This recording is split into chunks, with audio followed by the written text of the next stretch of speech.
think we need to acknowledge the fact that now, more than ever, the world does not look like God created it to be. The world does not look like God created it to be, because the more and more I look at social media, I don't see a perfect people. No, I see a destructive and divided people. Yes, I do see the people that are standing up for one another and standing up for those who can't defend themselves. But I also see some of those same people standing against people in hatred. I see people on two different sides of major issues painting a picture of hate against anyone that doesn't believe in them. I don't see common ground being found very often. And I don't see people pointing others to Jesus. I don't see people pointing others towards joy. No, what I see is one side versus the other side.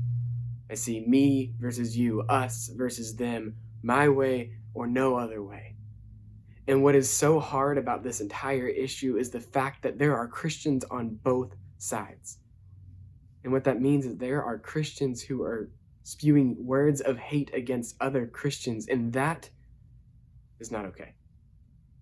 And I am done with it.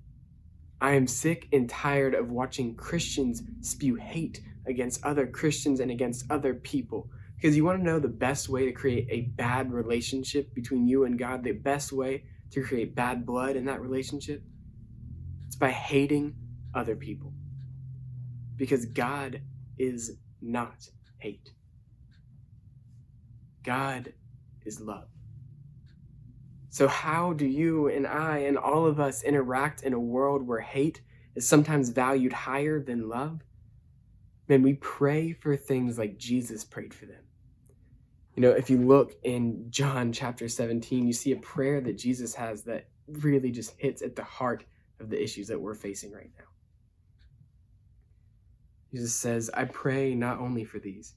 He's saying, I'm praying not only for my disciples who are here right now, but also for those who believe in me through their word. So for everybody who comes to know Jesus, he's praying for all of us right now. He says, may they all be one.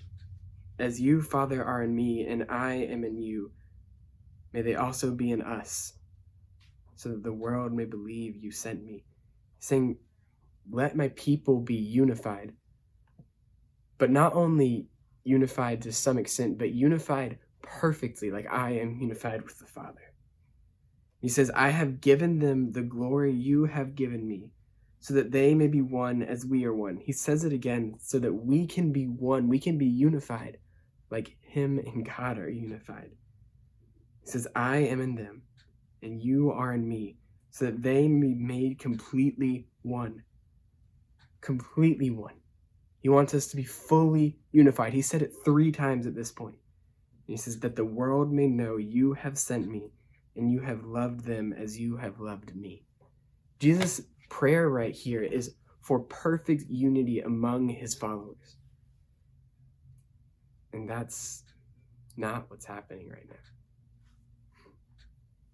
There is not perfect unity among Jesus' followers.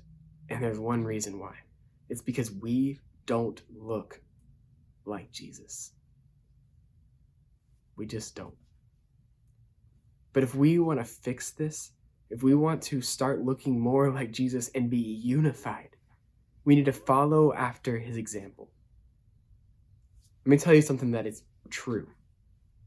Jesus stands against murder. And Jesus stands against hatred. And Jesus stands against violence. And Jesus stands against sin. And Jesus died to destroy their power. That is true. But what is also true is the fact that Jesus didn't die to destroy murderers. And Jesus didn't die to destroy anybody who hates. And Jesus didn't die to destroy anyone who's violent or destroy all the sinners. No, Jesus died to save all of them. All of us.